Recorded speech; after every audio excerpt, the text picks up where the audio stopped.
Have you seen the new documentary Social Dilemma yet? It's something I think you should definitely watch. Something that we all know, but that when it's pointed out and put in your face the way it was, it's a little bit frightening.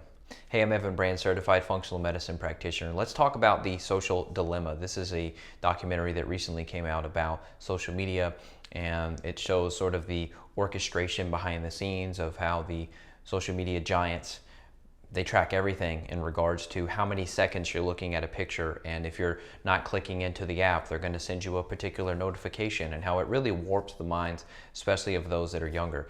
And as a functional medicine practitioner, I've worked clinically with hundreds of people ranging from age 0 up to age 90 plus, and I'll tell you, it's really interesting what's happening clinically on paper using functional medicine testing, looking at some of these kids, some of these teenagers. You'd be blown away at what we're seeing. So I'm not saying correlation is not causation, right? But I'm just going to tell you what I've seen clinically, and I've actually probed those and asked my clients, hey, what are you doing? What are you doing social media wise? How many times are you checking Instagram? How much time are you spending on YouTube? Hey, if you're on YouTube, hit that thumbs up button. I'm so glad you're here. Thank you so much. Okay, but the question is, what is this doing to us? And the question really for me is this a side effect of the social media, or is it the poor brain chemistry that leads us to it in the first place? I personally think it's both. I think it's a vicious cycle. So let me explain. So number one thing that I'm seeing, I'm running organic acids testing. This is the first morning's urine test that we're going to run on pretty much every single client we're seeing clinically. So if we've got someone with anxiety, OCD, depression, we've got ADD, ADHD, PANS, PANDAS, I mean any type of neurological issue, or just people that want to feel better, we're running a urine test, and here's what we're seeing. And these are the people that are reporting they're using social media a ton. Okay, so number one, we're seeing lower dopamine. Now, as I mentioned, is it the fact that you have lower dopamine, meaning you have less energy, less drive, less motivation, you get easily bored? These are more of the ADD, ADHD people. Is it that they already have the low dopamine and then that's compelling them to go use social media to get the hit of dopamine? Or is it that the social media itself is actually depleting the dopamine because it's like playing ding dong ditch, right? You know, they've done experiments with rats where they introduce them to new female rats, and over time the arousal of that male rat continues to grow if it's new females, meaning novelty, right? The brain likes novelty. If they put that male rat back with the same female rat, he's not as interested. So for us, it's the novelty of the new car, the new house, the new woman. It's the new everything. And that's what social media really takes advantage of, that neural ancient pathway. So lower dopamine is what we're seeing. And number two, we're seeing lower serotonin. Now, once again, is it that people have low serotonin, which is typically going to manifest as low self-esteem, maybe obsessive thoughts or behaviors, winter depression, irritability, PMS, that kind of stuff? Is it that was already happening, and then now the social media is really just a tool or a crutch, if you will, like a self-medication? They're self-medicating with that?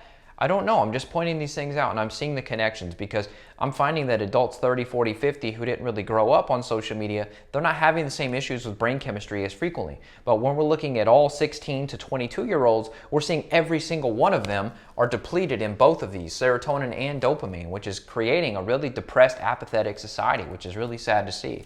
So number three, my advice for you is just to create more than you consume. Creating is better, to me, it's better than consuming, meaning look what I'm doing now. I'm creating a video, I'm not consuming a video. So for me, I always try to have like at least a 1-to-1 ratio, maybe a 2 to 3-to-1 ratio, meaning that for every one video I watch, hopefully I'm going to create at least one and maybe more. So maybe you're not into that, and that's okay, but that's just advice if you are a content creator.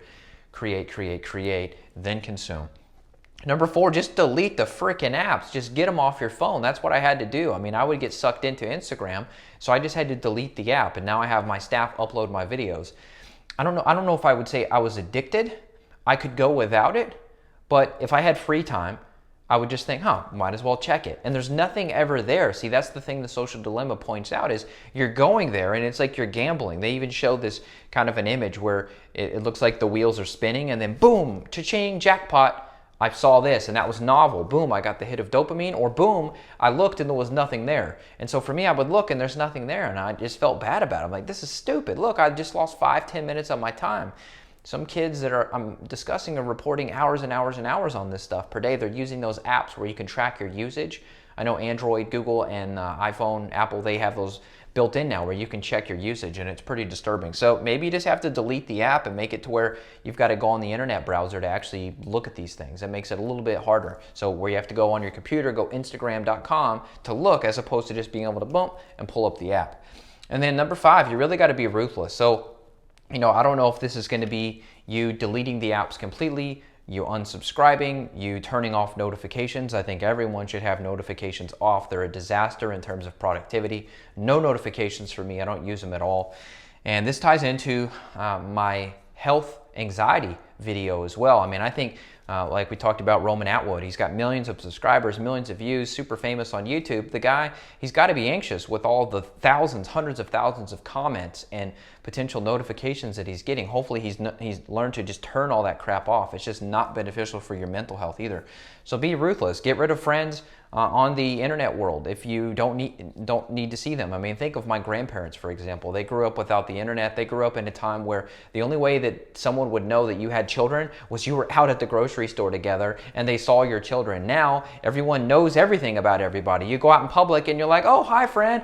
And you're like, oh, this is my daughter. It's like, oh yeah, I already saw her on Facebook, or I saw her on Instagram. There are no surprises anymore. And this is really just eroded privacy, but I think it's eroded mental health. I think it's eroded sanity, most importantly. So this is kind of my functional medicine perspective. I'm noticing the dopamine, the serotonin issues, and it's connected to the social media issue. So hope this helps. Take good care of yourself. If you need help clinically, just click on screen. We can book a call. Would love to help. Take care now. Bye-bye.